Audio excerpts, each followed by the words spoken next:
Captain Marko Petrovic gripped the polished railing of the observation deck and swore under his breath. The swirling expanse of distorted space on the main view screen wasn't a sight designed to ease a spacer's nerves. The Korvulian Void. It pulsed with malevolent energy, a graveyard of dead stars and shattered ships. Anyone with an ounce of sense, with any respect for the rigid mathematics of safe interstellar travel, steered clear of this cursed region. "You certain about this, Captain?"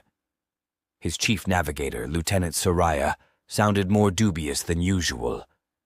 Even the Yalarians wouldn't touch this with a 10-meter sensor pole, and their greed knows no bounds. "The Yalarians are opportunists, Lieutenant," Marko replied, his voice carefully neutral. "We're pioneers." It was a line from his well-rehearsed speech to his crew, meant to inspire, or at least to cover up his own apprehension. The truth was, Marko wasn't sure of anything anymore. But the Korvulian Void, it gnawed at him. This rip in the fabric of the galaxy, stretching across the sector map, was an outrageous detour, a cosmic shortcut that mocked the safe hyperspace lanes humanity painstakingly mapped. If they could just chart it, master its unpredictable currents, it would cut months off the long journey to the outer colonies, revolutionizing trade. The potential rewards, both in prestige and cold, hard credits, were enough to make a desperate man gamble. And Marko, behind his veneer of controlled ambition, had veins filled with the restless blood of generations of frontier explorers. His ship, the Endeavor, wasn't much to look at. A former bulk freighter, retrofitted and reinforced with scavenged tech and the stubborn ingenuity of the human shipwrights. She was undersized, underpowered, and patched together in a way that offended the sleek sensibilities of other races. But Marko knew his ship, knew every hum of her recycled engines, the stubbornness of her old navigational systems. The Endeavor was a testament to human adaptability.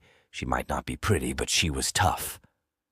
"Prep for entry point jump," he ordered, trying to inject confidence into his voice. "Mark coordinates for a possible emergency extraction."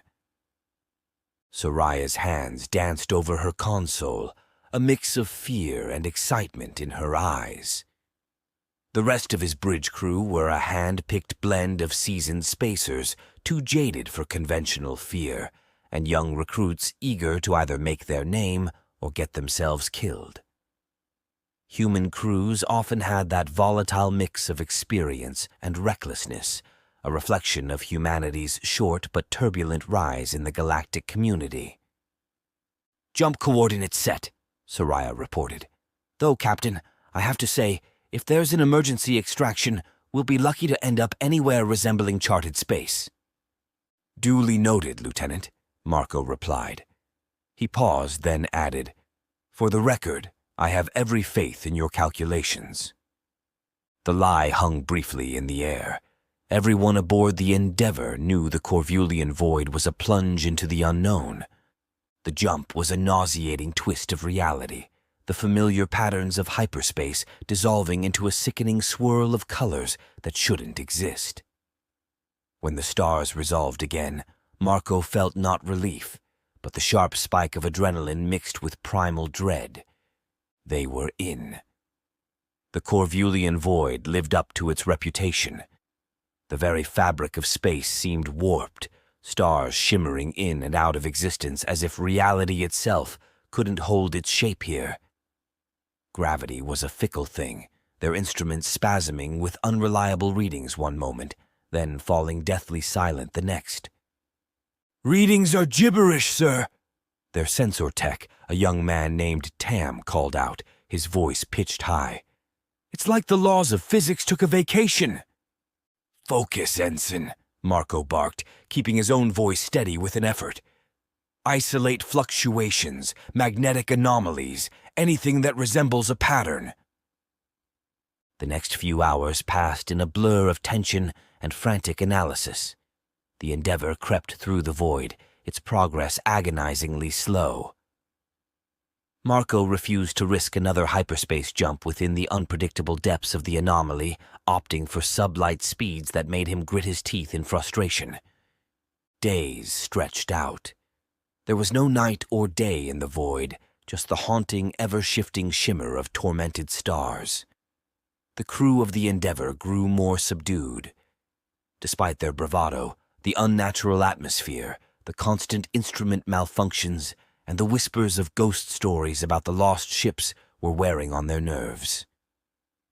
Marko, no stranger to the psychological perils of long voyages, watched his crew for the telltale cracks.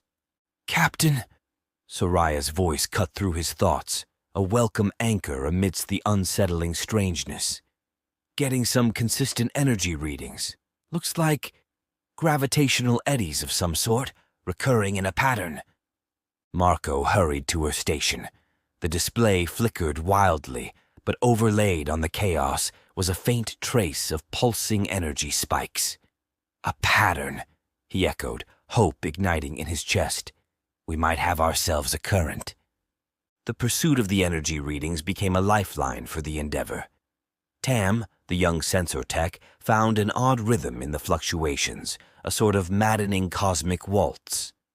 Soraya began to plot possible routes, a lattice of safe zones amidst the swirling madness. Marko, his usual caution overridden by a heady cocktail of desperation and hope, pushed his ship onwards.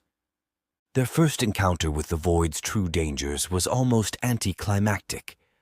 A ripple in space, a sudden lurch that threw the crew off their feet, and an asteroid the size of a small moon appeared directly in their path. The Endeavor swerved, her engines screaming in protest, narrowly avoiding a catastrophic collision.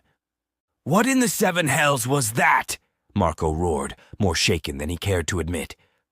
"We may have hit a pocket of stable space," Soraya offered hesitantly. "Objects materialize here as if from nowhere." "Chart it!" Marko ordered, his heart still pounding. "Chart everything!" The void became a twisted battlefield. They dodged spectral nebulae that drained power from their shields, navigated asteroid fields that danced to an unheard tune, and twice cheated death as rogue energy bursts threatened to tear the Endeavor apart. Tempers flared, and sleep was a rare commodity. Yet, through it all, the readings held true. The faint energy pulses became their beacon, guiding them across the trackless cosmic wasteland. Then came Nadia Ivanov, the ship's junior navigator. Quiet and somewhat of a loner, she had a habit of staring at the swirling chaos of the void for hours on end. Marko had dismissed it as youthful dramatics, until she came to him with a wild glint in her eyes. "Sir, I think I can feel the currents," she'd said, her voice barely a whisper amidst the controlled din of the bridge. He should have confined her to quarters for the nonsense. Instead, curiosity tinged with desperation led him to her console. "Explain," he ordered, as she traced swirling patterns in the air with an intensity that bordered on disturbing. "It's not about readings anymore," she whispered. "The void, it has a rhythm, off-kilter, but there. I can feel when it strains, when it eases. Can't explain it better than that, sir." Marko, a man of science and hard data, stared at the young woman, at her hands flowing in time with some unseen current, and took the wildest gamble of his career. He placed Nadia at the helm. It worked. With Nadia guiding the Endeavor, a woman whose navigation seemed based more on intuition than instruments, they began to make real progress. Her movements were instinctive, a dance with unseen forces. The crew watched in a mix of awe and unease as she steered them around invisible dangers, her eyes reflecting the shimmering madness of the void. She was their oracle, their fragile link to sanity, in a place where reality itself was coming undone.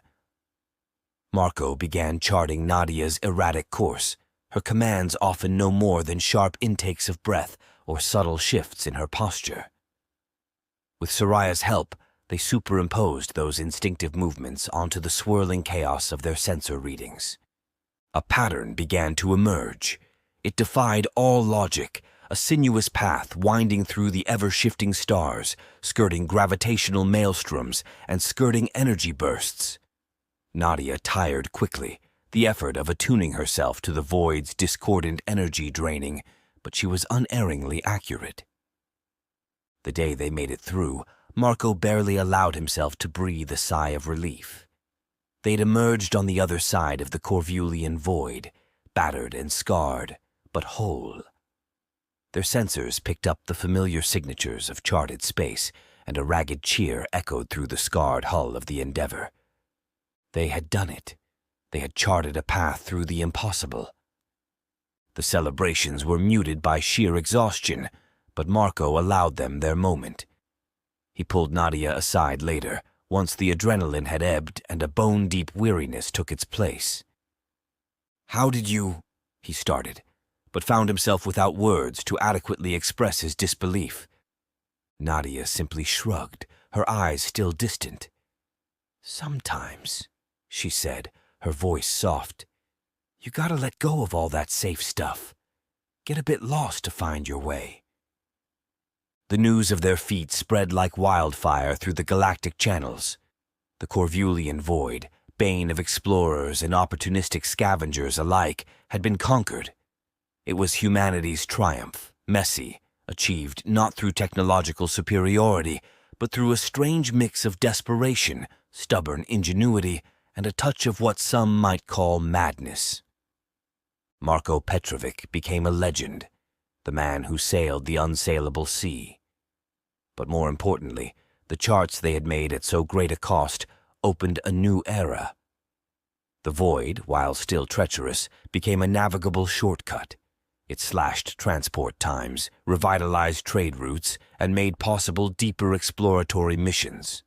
Other races were quick to follow. The once isolated outer colonies suddenly became accessible.